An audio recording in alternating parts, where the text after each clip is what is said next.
오늘은 고린도전서 15장 1절부터 19절의 말씀을 통해서 오늘 이 본문에서 우리 질문하는 부활이 없다면, 죽은 자의 부활이 없다면 하는 제목으로 함께 은혜를 나누고자 합니다. 우리 기독교의 교리 가운데는요, 여러 가지 교리가 있습니다. 그런데 그 교리 가운데 핵심 교리가 있습니다. 가장 중요한 교리. 그게 주님이 우리를 위해 죽으셨다는 겁니다. 그래서 우리 기독교의 표식이 십자가 아닙니까? 근데 이 십자가는 죽음의 상징의 십자가가 아니라요, 부활의 상징의 십자가입니다. 천주교의 십자가는 예수님이 그 십자가 위에 달려 있습니다.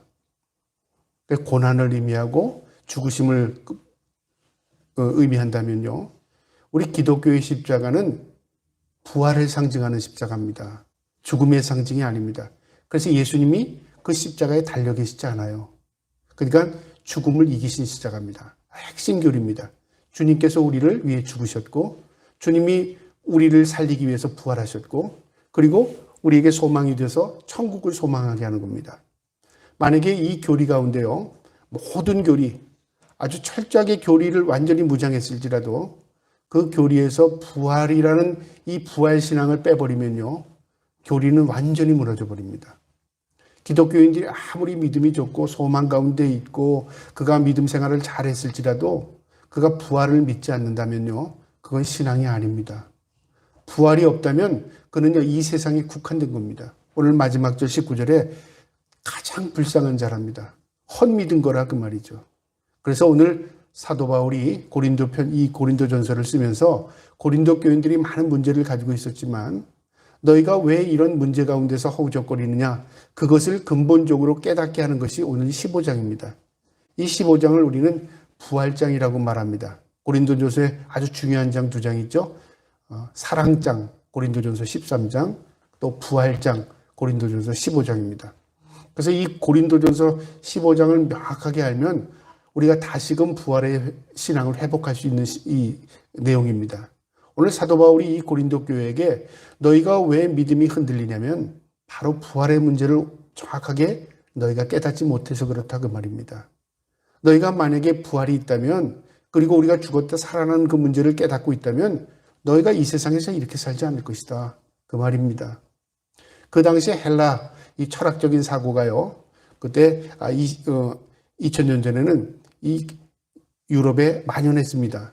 사도 바울이 복음을 전하면서 오늘날 아테네죠. 아덴 아레오바고 광장에서 복음을 전할 때 많은 신상들을 이렇게 보면서 그들에게 일깨우기 위해서 이제 너희가 알고자 하는 그 신을 내가 소개하겠다 그래서 하나님에 대해서 그들에게 설포하면서요, 이야기를 할 때 부활에 대해서 얘기합니다. 그랬더니 사람들이 뭐라고 말하냐면 저 사람이 무슨 얘기하는 거야, 미친 거 아니야, 그렇게 얘기하면서 뭐라고 하면 조롱했다고 말합니다.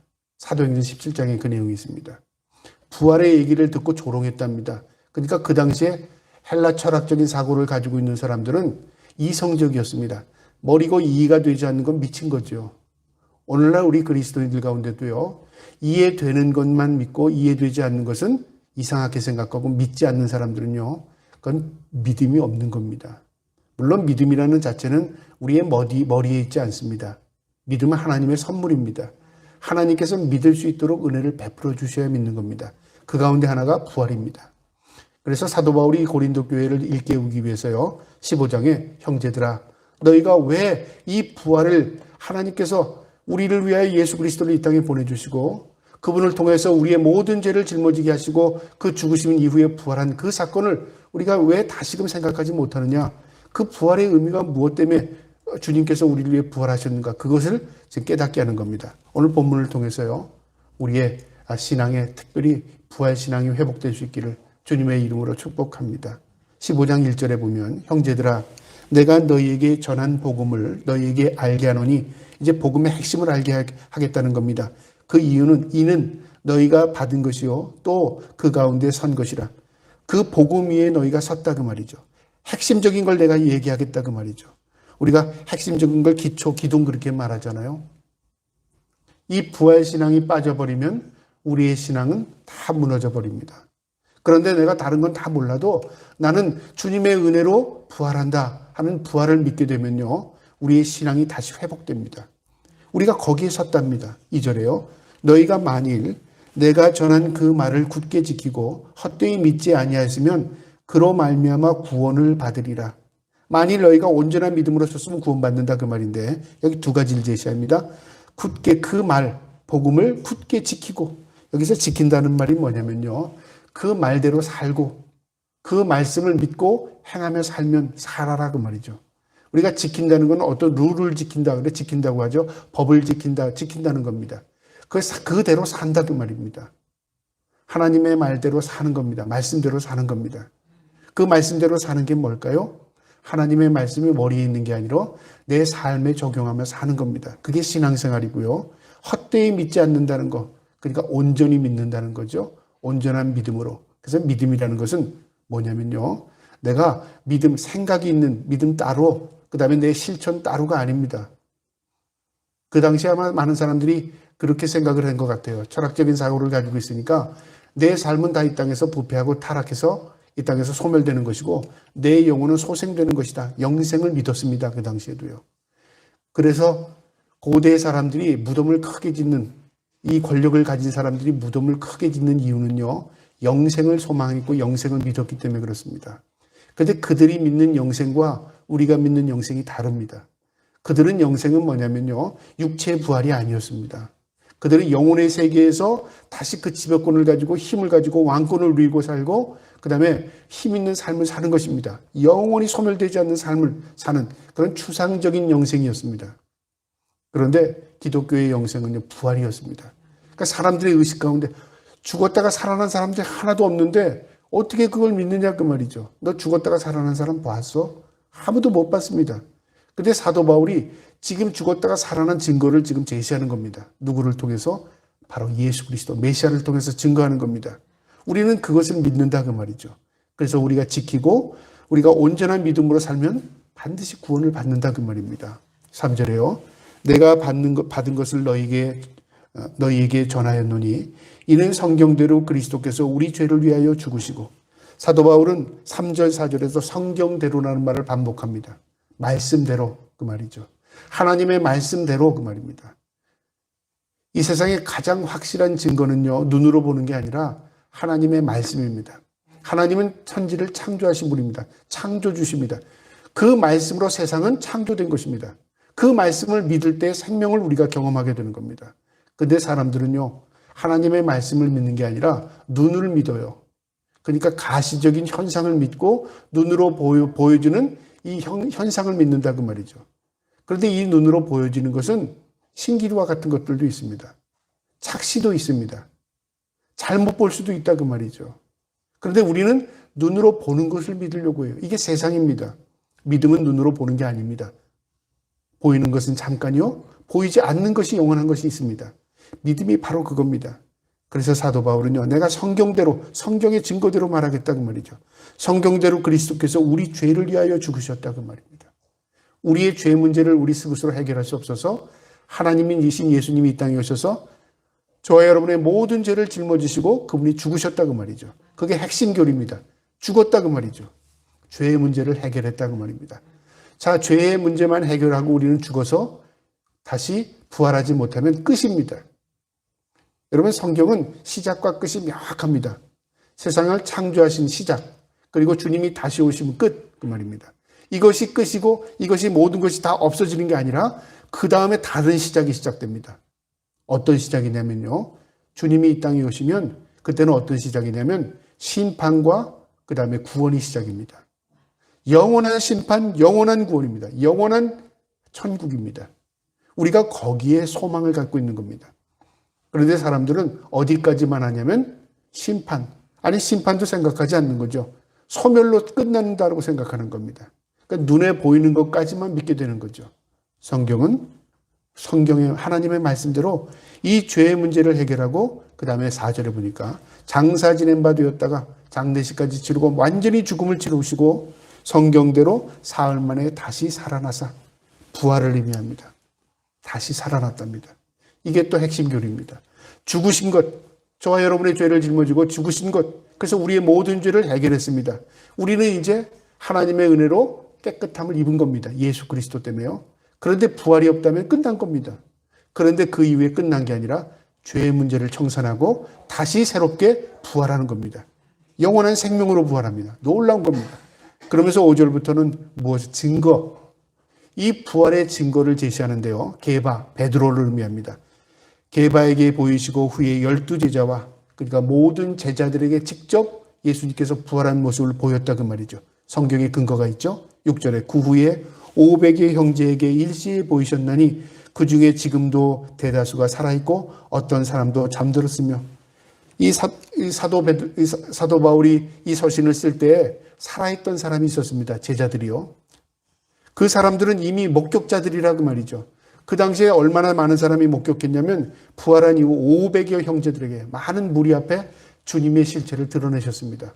그리고 제자들도 예수님의 부활을 직접 목격했습니다.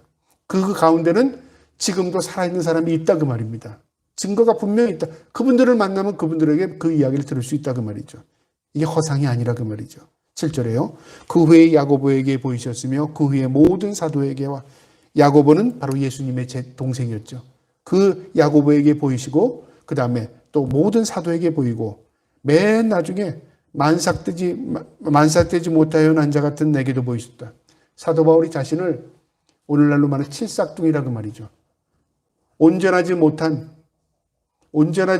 나 같은 존재에게도 주님의 은혜로 내가 부활한 주님을 보게 되었다고 말이죠. 사도 바울이 어디서 봤습니까? 다메섹 도상에서 예수 믿는 사람 잡으러 가다가 주님을 본 거예요. 너무 놀란 거죠. 말 위에서 떨어져서 눈이 멀었습니다. 이게 뭐냐면요. 육신의 눈은 멀었는데 영의 눈은 떠진 겁니다. 왜 육신의 눈을 멀게 했겠어요? 네가 보는 게 전부가 아니라는 걸 깨닫게 하는 거죠. 사도 바울이 굉장히 많은 묵상을 했을 겁니다. 내가 핍박했던 예수님이 실체였네. 그분이 부활하신 걸 내가 본 겁니다. 그런데 눈으로 본 게 아니라 내 영으로 본 거예요. 이걸 어떻게 해석해야 될지 모르는 거예요. 그 이후에 눈이 치료되고 눈이 뜬 이후에는 어떻게 봤죠? 영적인 세계가 있구나 그걸 알게 된 겁니다. 실체가 눈에 보이는 게 실체가 아니라 내가 보지 못하는 것들이 너무 많구나 그걸 깨달았어요. 그래서 사도 바울이 완전히 180도 삶이 달라지고 어떻게 되냐면 이제는 예수 믿는 사람을 잡으러 다니는 사람이 아니라 이제는 복음을 전하는 사람이 된 겁니다. 그래서 자신을 생각할 때 너무 부끄러운 거예요. 만삭되지 못한 이 칠삭둥이 같은 나 같은 자에게도 하나님의 은혜로 날 보여줬다 그 말이죠. 그러면서 10절에 고백을 합니다. 그러나 내가 나 된 것은 하나님의 은혜로 된 것이니 내게 주신 그 은혜로 헛되지 아니하여 내가 모든 사도보다 더 많이 수고하였으나 내가 한 것이 아니요 오직 나와 함께 하신 하나님의 은혜로라.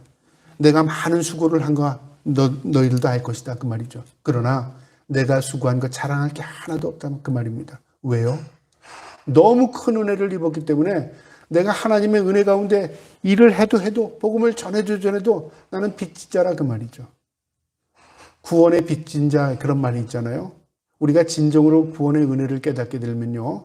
내 마음속에 하나님에 대한 빚진 자의 마음이 생깁니다. 내가 이렇게 살면 되지 않는데 우리가 때론 그러잖아요. 부모의 사랑을 모르다가 나중에 부모의 은혜를 깨닫게 되면 어떤 마음이 듭니까? 내가 너무 부모의 마음을 잘 몰랐구나. 내가 부모님이 어떻게 살라고 하는 건 내가 깨닫지 못했는데 이제 내가 마음이 되니까 부모의 마음을 알게 됐겠구나. 그러니까 빚진 마음이 들어요. 그러니까 뭔가 잘해주고 싶어요. 그래서 우리 속담에 그러잖아요. 철들자 이별이라는 말이 있습니다. 깨달으니까 내 주위에 부모님 계시지 않는 거죠. 하나님의 은혜도 마찬가지입니다. 내가 하나님의 은혜를 깨달으니까 내가 하나님 앞에 너무 많은 은혜를 입은 거예요. 빚이 너무 많은 거예요. 그 빚을 어떻게 갚겠어요? 갚아도 끝이 없죠. 그래서 사도 바울은 복음을 전하기 위해 자신을 완전히 헌신한 겁니다. 내가 아무리 수고를 해도 이건 하나님의 은혜에 비교할 수 없는 거야 그 말입니다. 그러면서 11절에 이렇게 말합니다. 그러므로 나나 그들이나 이같이 전파하며 너희도 이같이 믿었느니라. 나나 사도 바울이 나나 제자들이나 고린도 교회 성도들 너희들이나 다 이같이 그 구원의 복음을 믿은 거라 그 말이죠. 믿음의 핵심이 바로 부활이라 그 말입니다. 그러면서 이제 12절부터는 부활이 무언가를 가르쳐 줍니다. 부활이 뭐냐? 우리가 부활 신앙을 믿고 우리가 소망을 부활에 두고 있는데 부활이 뭐냐 그 말이죠. 12절에요. 그리스도께서 죽은 자 가운데서 다시 살아나셨다 전파되었거늘 너희 중에 어떤 사람들이 어찌하여 죽은 자 가운데 부활이 없다느냐. 부활이라는 것은 죽은 자가 살아나는 겁니다. 죽을 뻔한 사람이 살아나가는 건 부활이라고 하지 않습니다. 죽음을 경험한 사람이 살아났다. 그것도 부활이 아닙니다. 죽어야 됩니다. 그래서 죽어야 산다는 말이 있습니다. 이게 기독교만이 이해할 수 있는 말입니다. 죽은데 어떻게 살아요? 나는 죽지만 내 안에 그리스도로 사는 것입니다. 이제는 내가 산 것이 아니라 예수 그리스도의 은혜로 산다는 고백이 있잖아요. 이처럼 죽어야 살 길이 생기는 겁니다. 그런데 우린 죽으려고 하지 않아요. 왜요? 내가 죽으면 끝이라고 생각하니까요. 근데 믿음으로 내 자신이 죽어지면 그 안에서 예수 그리스도의 놀라운 새 생명, 부활의 역사가 나타나는 겁니다. 이게 육체적인 것뿐만 아닙니다. 영적인 것, 정신적인 것, 모든 것이 함축되어 있습니다. 성경의 말씀은요, 이 글자, 문자대로만 되어 있지 않습니다. 이 문자가 담고 있는 영적인 의미가 굉장히 깊습니다. 이것을 머리로 이해하는 데는 한계가 있습니다. 그 당시에 헬라 철학에 취해 있던 이 사람들이 죽었다 살아나는 걸 믿지 못했어요. 영생은 믿었습니다. 제가 말씀드렸듯이 영원한 생명이 있다고 추상적으로 생각했어요. 근데 그들이 생각하는 영생은 영혼에 대한 부분입니다. 육체는 다 죽어. 그럼 다 죽는 거 봤으니까요. 땅에 묻혀서 흙으로 돌아가는 거 다 봤어요. 그런데 이 사람이 죽었다고 해서 영혼은 죽지 않은 것을 의식하게 되는 거예요. 그러니까 그 영혼이 살아갈 수 있도록 이 장례를 통해서 마련해 주는 거죠. 그러니까 막연한 겁니다. 그런데 기독교의 이 부활 사상은 육체로 다시 부활한다는 거죠. 그러니까 믿어지질 않는 거예요. 우리가 때로는 육체 부활한다니까 믿는 사람들이 이런 생각을 하는. 그럼 내 이 몸은 화장하면 안 되겠네. 매장해야 되겠네. 또 내 몸을 잘 보존해야 내가 부활한 다음에 내 몸을 다시 돌아가지. 이렇게 생각하는 분이 있습니다. 이 몸뚱아리가 아닙니다. 우리의 몸뚱아리는요. 이거는 그냥 그림자에 같은 겁니다. 그냥 소멸돼서 없어지고 흙으로 돌아갑니다. 만약에 부활한다면 여러분 이런 생각해 보셨어요? 내가 다시 부활한다면 몇 살로 부활할까? 60살로 부활할까? 죽을 때 모습으로 부활할까? 20대 청년으로 부활할까? 어린아이의 6살, 4살, 3살로 부활해서 다시 살아날까? 그런 고민 안 해보셨어요? 부활도 다 만약에 그렇게 생각하면 부활도 다 다르게 부활할 것 같지 않아요? 또 어떤 사람이 제일 좋을 때로 부활할까요? 막연하죠. 여러분 우리가 부활이라는 걸 경험해보지 못했기 때문에 나름대로 부활을 상상할 따름입니다. 그런데 부활이라는 것은요. 우리가 이 땅에서 태어나서 이 땅에서 죽는 과정이 노화되는 과정입니다. 성장과 그 다음에 노화되는 과정을 그린 겁니다. 그러니까 어린아이부터 노년에 이르는 거죠. 그런데 이 그림자를 어디서 찾을 수 있냐면 에덴 동산에서 찾을 수 있습니다. 하나님께서 에덴 동산에 아담과 하와를 만들 때 어린아이로 만들어서 성장하게 했습니까? 아니죠. 가장 아름다운 모습으로 가장 청춘으로 하나님께서 회복시켜 주셨어요. 창조하셨어요. 저는 제 나름대로 그렇게 생각합니다. 우리가 천국에 들어가서 우리가 천국 백성으로서 다시 신령한 몸을 입을 때 아담과 하와를 창조했던 그 모습으로 하나님이 기뻐하는 모습으로 우리에게 다시금 신령한 몸을 입혀주실 것이다. 그렇게 생각합니다. 여기서 우리가 부활하는 몸은요. 육체 이 몸이 아니라 신령한 몸이라고 했습니다. 이 신령한 몸은 노화되지 않아요. 이 신령한 몸은 고통과 아픔이 없습니다. 이 신령한 몸은 고장나지 않아요. 놀라운 겁니다.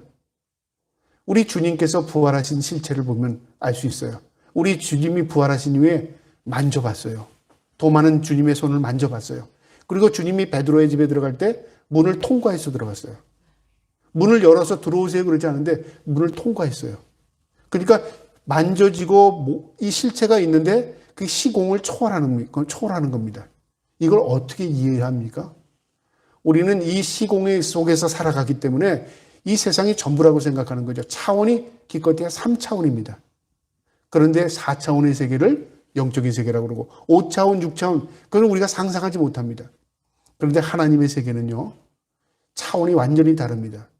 그래서 하나님의 시간의 차원이 하루를 1000년같이 1000년을 하루같이라고 말합니다.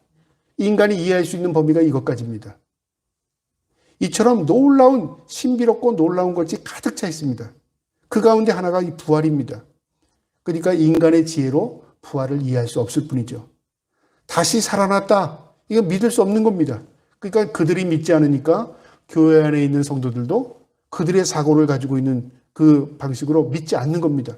아이고, 이게 부활이라는 건 내가 좋기는 좋은데 믿어지지 않는 겁니다. 13절에요. 만일 죽은 자의 부활이 없으면 가정하는 겁니다. 여기서 계속 만일 왜?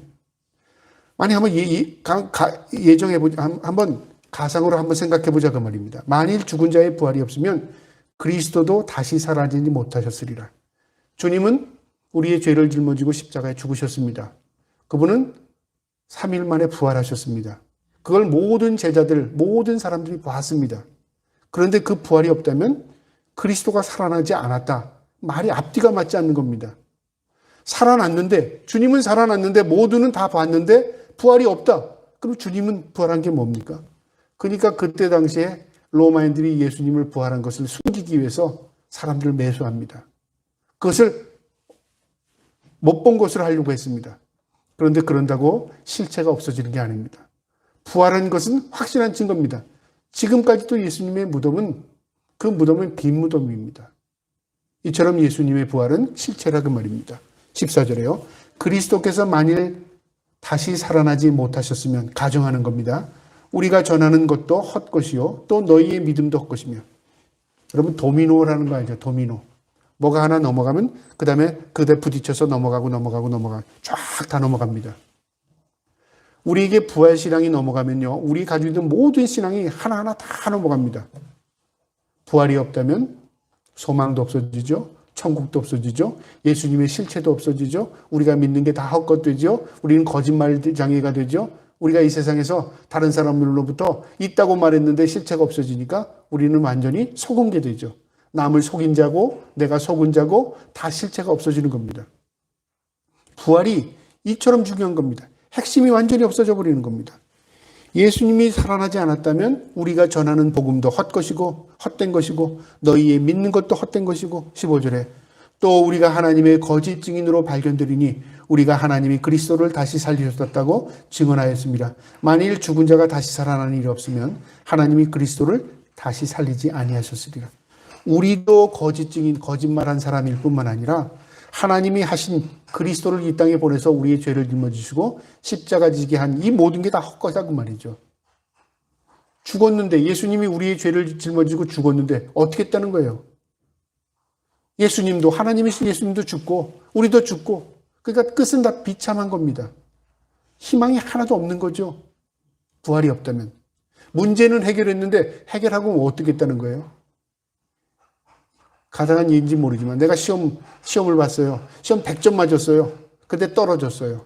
무슨 의미가 있습니까? 내가 합격을 하려고 시험을 열심히 봐서 100점을 맞아서 합격, 이건 합격인데 너는 100점 맞아도 떨어져. 왜? 그것은 우리가 낸 문제가 아니야. 아니면 그 문제 100점 맞아도 의미가 없어. 만약에 그렇다면 어떡할까요? 우리 한 모든 게 있어 다 헛것이 되는 것입니다. 우리의 삶 전체가 다 헛된 삶이 되는 겁니다. 지금 그렇게 얘기하는 겁니다. 16절에요. 만일 죽은 자가 다시 살아나는 일이 없으면 그리스도도 다시 살아난 일이 없었을 터이요. 부활이 없다면 주님께서 이 땅에 오셔서 죽으시지도 않았을 뿐더러 죽으신 이후에 부활이 없다면 주님께서 오시지도 않았을 뿐더러 이거 다 연결이 되는 겁니다. 주님의 부활이 없다면 우리가 그 믿는 것도 헛되며 그 말입니다. 놀랍죠? 17절에요. 그리스도께서 다시 살아난 일이 없으면 너희의 믿음도 헛것이요 너희가 여전히 죄 가운데 있을 것이요. 우리의 믿음도 헛것일 뿐만 아니라 우리의 죄 문제도 해결된 게 아니라 그 말이죠. 죄를 짊어지고 죽으셨는데 끝났어요. 그 죄 문제가 뭐가 해결된 거예요? 다 죽었는데. 해결이라는 건 뭐예요? 그 문제가 해결되고 소생되는 거죠. 해결이라는 거는 그 문제를 풀고 그 문제 다음에 좋은 결과가 있을 때 해결됐다 그렇게 말하잖아요. 내가 사업을 하다가 열심히 사업했는데 망했어. 끝났어. 그게 무슨 해결입니까? 망했는데 그 다음에 더 열심히 해서 더 잘 됐어. 그래서 그게 나에게 큰 교훈이 됐어. 그럼 뭐예요? 회복된 거잖아요. 회복이 있어야 모든 것이 다 아름다워지는 겁니다. 부활은 바로 그런 겁니다. 만약에 부활이 없다면 모두 다 망한 자라 그 말입니다. 18절에 또한 그리스도 안에서 잠자는 자도 망하였으리니 그리스도 안에서 잠자는 자 예수 열심히 믿고 잘 믿다가 죽은 사람들, 소망으로 죽은 사람들이 부활이 없는 걸 알았어요. 만약에 부활이 없으면 알지도 못했겠죠. 그러면 그들이 이 땅에서 예수를 소망 가운데 믿은 거 다 헛것이라고 말이죠. 예수 믿고 죽은 사람들 다 헛된 죽음이라고 말이고요. 19절에 만일 그리스도 안에서 우리가 바라는 것이 다만 이 세상의 삶뿐이면 모든 사람 가운데 우리가 더욱 불쌍한 자니라. 여러분 중요한 말입니다. 우리의 삶이 부활이 없고 이 세상이 전부뿐이면 이 세상이 전부예요. 눈에 보이는 게 전부예요. 우리가 어떠해요? 비교급입니다. 다른 사람보다 더 불쌍하답니다. 그냥 불쌍한 정도가 아니라 더욱 불쌍하다, 최고로 불쌍하다 그 말이죠. 왜요? 헛것을 믿은 것뿐만 아니라 거기에 전 인생을 다 걸었으니까요. 놀랍지 않습니까? 그러니까 부활이 없으면 우리의 모든 게 다 거짓이 되고 다 헛것이 되고 우리는 세상에서 가장 불쌍한 사람이 되는 겁니다. 그런데 오늘날 믿는 사람 가운데는 이 세상이 전부라고 믿는 사람들이 간혹 있어요. 이 세상에 잘 돼야지 죽어봐야 알지 그런 사람이. 그 사람은 부활의 신앙이 없는 거죠. 야, 이 세상에서도 잘 먹고 잘 살아야 돼 복 받은 거지. 만약에 그렇게 국한된다면 그것도 잘못된 겁니다. 여러분 이 세상이 다 필요 없다는 게 아닙니다. 이 세상은요 과정입니다. 나그네와 같은 여정입니다. 어디를 가는 게 가나안 땅에 들어가기 위해서 광야길을 걸어가잖아요. 우리가 천국을 가기 위해서 나그네 인생을 살아가는 겁니다. 과정에 불과한 것이지 이게 결론이 아닙니다. 그런데 우리 믿는 사람들이 이 땅에 결론을 두고 산다면요. 그건 믿음이 아닐 뿐만 아니라 그 사람 참 믿는 게 불쌍하게 믿는 겁니다. 아, 난 예수 잘 믿고 나는 예수 잘 믿고 부자 되려고 예수 잘 믿었어. 참 불쌍한 거죠. 제대로 못 믿는 거죠. 아, 나는 예수 믿고 이 병 치료되고 싶어서 예수 믿어. 불쌍한 겁니다. 우리가 어떤 문제를 해결하기 위해서 예수를 믿는다면요. 그 문제를 해결되면 예수님 필요 없는 거죠. 반대로 그 문제가 해결되지 않으면 또 필요 없는 겁니다. 그러니까 이 문제가 해결돼도 필요 없는 거고 문제가 해결 안 돼도 필요 없는 겁니다. 내가 필요해서 예수를 믿은 거기 때문에요. 그렇잖아요? 그건 믿음이 아닙니다. 믿음이라는 건 뭐예요? 하나님의 은혜의 선물이라죠. 내가 믿어진 거예요. 하나님이 계심을 내가 깨닫게 된 거예요. 근데 하나님께서 나의 죄를 짊어지시고 십자가 지신 거예요. 내 죄의 문제를 해결해서 나는 하나님 앞에 정결함을 구원받은 구별된 백성이 된 거예요. 그리고 나에게 참 소망이 생겼어요. 그 주님이 나를 위해 죽으신 것뿐만 아니라 나를 위해 부활하셨어요. 주님이 첫 열매가 되셨어요. 그래서 나도 죽음 이후에 세상이 있다는 걸 알게 되었어요. 근데 그 세상이 어떤 세상이냐면 천국이랍니다. 너무 놀라운 세상이랍니다. 이 세상에서는 비교될 수 없는 세상이랍니다. 우리가 조금 그림자를 볼 수 있는 게 에덴 동산입니다. 에덴 동산에서는요, 모든 것에 만족이 있었어요. 하나님이 함께 하신 곳이었어요. 제한이 없었고 제약이 없었어요. 내가 하고 싶은 대로, 내가 즐기고 싶은 대로 하나님의 주권 아래서 내가 하나님의 은혜로 사는 곳이 천국이었어요. 그걸 소망하게 된 거예요. 그러니까 이 땅에서 좀 힘들고 이 땅에서 좀 어려워도 그래, 나에게는 천국이 있어. 나는 죽은 이후에 소망을 천국에 두고 살아. 얼마나 담대한 사람입니까? 이런 사람은 세상을 이기고도 남음이 있는 사람입니다. 이미 세상을 이긴 겁니다. 그래서 믿음이 이기네, 주 예수를 믿는 믿음이 이긴다는 말이 뭘까요? 바로 믿음을 갖고 믿음을 소망 가운데 천국을 바라보는 사람은요, 세상이 우리를 제한하지 못합니다. 세상이 우리를 붙들지 못해요. 미련을 세상에 둘 수가 없어요. 오늘 이 말씀에서 우리에게 주는 교훈이 있습니다. 성도들이 부활이 없다면 우리가 가장 불쌍한 사람입니다. 그런데 반대로 사도 바울이 우리가 불쌍하다는 걸 이야기하고 싶은 게 아니라 그 반대로 우린 최고의 은혜와 복을 받은 사람이야. 세상 사람들은 깨닫지 못하지만 우린 부활이 있다는 걸 깨닫기 때문에 우리는 가장 복된 사람이야. 그걸 말하고 싶은 겁니다. 저와 여러분이 부활이 있는 신앙 가운데 가장 복된 사람임을 인정하며 또 그 복 안에서 살기를 주님의 이름으로 축복합니다. 오늘 이 부활이 없다면 예수 그리스도의 부활도 없답니다. 그런데 예수 그리스도께서 부활하신 건 우리에게 소망이 되셨습니다. 그래서 예수 그리스도 안에 소망이 있답니다. 여러분, 죽었던 자가 살아나는 게 얼마나 그 최고의 소망입니다. 예수 그리스도 안에 모든 소망이 있습니다. 예수 그리스도는요, 우리의 삶의 모든 해결점을 다 시작할 때 예수 그리스도 안에 있습니다. 저와 여러분이 예수 그리스도의 믿음 안에서 우리의 삶 가운데 놀라운 은혜를 경험하기를 축복합니다. 또 오늘 이 부활이었다면 복음도 필요 없고 우리의 믿음도 필요 없고 우리가 증거하는 모든 것들도 다 거짓이랍니다. 그런데 반대로 뒤집으면 우리가 복음 전하는 게 얼마나 영광스러운 건지 몰라요. 우리가 증거하는 게 얼마나 자랑스러운 건지 몰라요.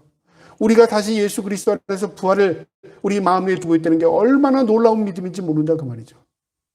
그래서 내 안에 참된 부활의 소망이 있다면 그 사람은 누가 뭐래도 믿음을 가지고 있는 사람입니다. 저와 여러분이 그 믿음을 가지고 살 수 있기를 주님의 이름으로 축복합니다. 마지막으로 오늘 이 말씀 죄의 문제입니다. 죽음으로 모든 것이 끝났다면 죄의 문제는 해결됐지만요. 그 죄의 문제를 해결하고 그 다음에 우리의 삶은 없어져 버리는 겁니다. 그런데 예수님께서 우리의 죄의 문제를 해결하신 이후에 우리에게 새 생명을 주셨어요. 그래서 우리가 부활의 생명도 새 생명이지만요. 우리가 이 땅에서 예수를 믿고 예수 그리스도 안에 우리의 모든 문제를 다 해결받으면 새로운 생명이 되면 새 것이 되었다고 말합니다. 그래서 거듭남이라는 말이 뭘까요? 거듭났다는 게. 새 것이 되었다. 다시 태어났다 그 말입니다. 예수 그리스도 안에서 우리가 다시 태어나는 겁니다. 저와 여러분이 그 은혜 아래 사는 하나님의 백성으로서 날마다 하나님의 은혜 속에서 거듭난 삶을 살아갈 수 있기를 축복합니다. 세상에서는 우리를 볼 때 때로는요, 예수 믿는다고 뭐 잘 돼? 뭐 예수 믿는다고 뭐 좋아? 그럴 때 믿는 사람이 매몰되면 안 됩니다. 그래, 내가 저 사람보다 잘 되는 거 없는 것 같은데, 내가 저 사람이 말하는 것처럼 예수 믿고 뭐 비교해야 뭐 특별한 거 없는데, 거기에 현혹되면 되지 않습니다. 내가 이 땅에서 잘 되려고 예수 믿는 거 아니야. 이 땅이 전부가 아니기 때문에 그래. 이 땅 이후에 영원한 생명이 있어. 우리의 부활이 있어. 천국이 있어. 나는 그곳에 하나님의 은혜로 들어갈 자로서 이 땅은 나그네 같은 인생임을 난 알기 때문에 그래. 그 사람이 이해를 하든 이해하지 못하든요. 아마 우리가 그렇게 담대하게 그 사람에게 얘기했다면 그 사람이 머리가 띵 할 겁니다. 저 사람 우리하고 다르구나. 저 사람 뭔가 있구나. 저 사람은 내가 보지 못하는 것, 우리가 알지 못하는 무슨 세계를 가지고 있구나. 오히려 그 사람이 물을 겁니다. 그곳이 어디야? 내가 그곳에 가려면 어떻게 해야 돼? 묻지 않겠습니까? 그래서 내가 믿음이 있어야 복음을 전할 수 있고요. 내가 믿음이 있어야 다른 사람에게 소망을 줄 수 있고요. 내가 믿음이 있어야 하나님의 놀라운 은혜를 경험할 수 있는 것입니다. 이 부활신앙은 바로 믿음의 기초입니다. 저와 여러분이 이 부활신앙을 우리의 가슴에 새기고 날마다 소망 가운데 천국을 바라보시고 날마다 그 하나님의 은혜를 고백하며 살 수 있기를 주님의 이름으로 축복합니다. 아멘.